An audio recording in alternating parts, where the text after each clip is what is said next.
warahmatullahi wabarakatuh. Hai teman-teman, Kami dari kelompok 3 akan membahas materi tentang mengidentifikasi kurikulum merdeka dan penerapannya di SMA Al-Khairat Kota Ternate guna untuk memenuhi mata kuliah telaah kurikulum matematika SMA. Sebelum itu, saya Fitrisa Arman sebagai pemateri pertama. Dan saya Winarti sebagai pemateri kedua. Saya Alisa Ismin sebagai pemateri ketiga. Dan saya Suryanti Jumbaki sebagai pemateri keempat. Selamat menonton! Baik, langsung saja saya pemateri pertama akan menjelaskan tentang definisi kurikulum Merdeka Belajar. Kurikulum Merdeka adalah kurikulum dengan pembelajaran intrakurikuler yang beragam, di mana konten akan lebih optimal agar peserta didik memiliki cukup waktu untuk mendalami konsep dan menguatkan kompetensi. Guru memiliki keleluasaan untuk memilih berbagai perangkat ajar sehingga pembelajaran dapat disesuaikan dengan kebutuhan belajar dan minat peserta didik.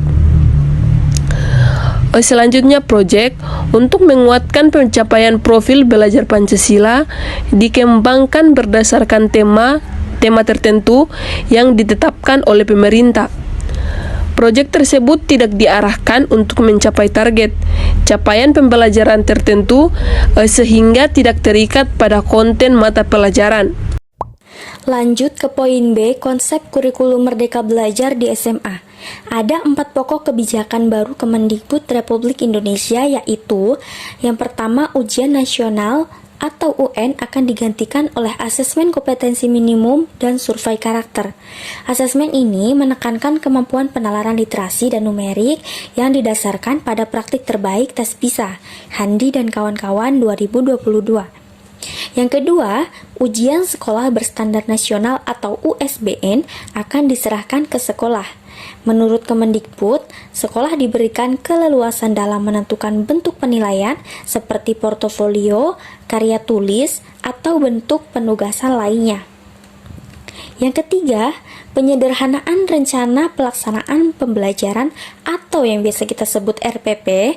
Menurut Nadiem Makarim, RPP cukup dibuat 1 halaman saja dalam Syahrudin dan kawan-kawan 2021. Melalui penyederhanaan administrasi, diharapkan waktu guru dalam pembuatan administrasi dapat dialihkan untuk kegiatan belajar dan meningkatkan kompetensi. Dan yang terakhir, dalam penerimaan peserta didik baru atau PPDB, sistem zonasi diperluas, tidak termasuk daerah 3T.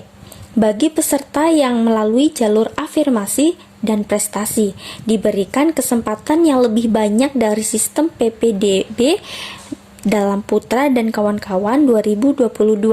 Pemerintah daerah diberikan kewenangan secara teknis untuk menentukan daerah zonasi ini. Selanjutnya, C. Struktur kurikulum merdeka. Struktur kurikulum merdeka yaitu kegiatan intrakurikuler, proyek penguatan profil pelajar Pancasila, serta kegiatan ekstrakurikuler, sebagaimana yang tercantum dalam Keputusan Menteri Pendidikan, Kebudayaan, Riset dan Teknologi Nomor 162 Tahun 2021 bahwa kerangka dasar kurikulum terdiri dari A. Struktur kurikulum, B. Capaian pembelajaran, dan C. Prinsip pembelajaran dan asesmen. Selanjutnya, 1. Struktur kurikulum dibagi menjadi 2 kegiatan pembelajaran utama, yaitu pembelajaran reguler atau rutin yang merupakan kegiatan intrakurikuler dan proyek penguatan profil Pancasila. Yang kedua, jam pelajaran atau JP diatur per tahun. Yang ketiga, satuan pendidikan dapat mengatur alokasi waktu pembelajaran secara fleksibel untuk mencapai JP yang ditetapkan. Yang keempat, satuan pendidikan dapat menggunakan pendekatan pengorganisasian pembelajaran berbasis mata pelajaran tematik atau terintegrasi. Yang kelima, mata pelajaran IPA dan IPS di kelas 10 SMA belum dipisahkan menjadi mata pelajaran yang lebih spesifik. Yang keenam, satuan pendidikan atau peserta didik dapat memilih sekurang-kurangnya 1 dari 5 mata pelajaran seni dan prakarya, seni musik, seni rupa, seni teater, seni tari, atau prakarya. Yang ketujuh, di kelas 10, peserta didik mempelajari mata pelajaran umum atau belum ada mata pelajaran pilihan. Peserta didik memilih mata pelajaran sesuai minat di kelas 11 dan 12. Baik, di sini saya akan menjelaskan poin terakhir, yaitu penerapan kurikulum merdeka di SMA Al-Khairat Kota Ternate. Nah, dapat dilihat pada tabel berikut, ada beberapa pertanyaan yang telah kami siapkan dan kami tanyakan pada salah satu guru SMA Al-Khairat Kota Ternate mengenai dengan penerapan kurikulum merdeka pada sekolah tersebut, yakni SMA Al-Khairat Kota Ternate.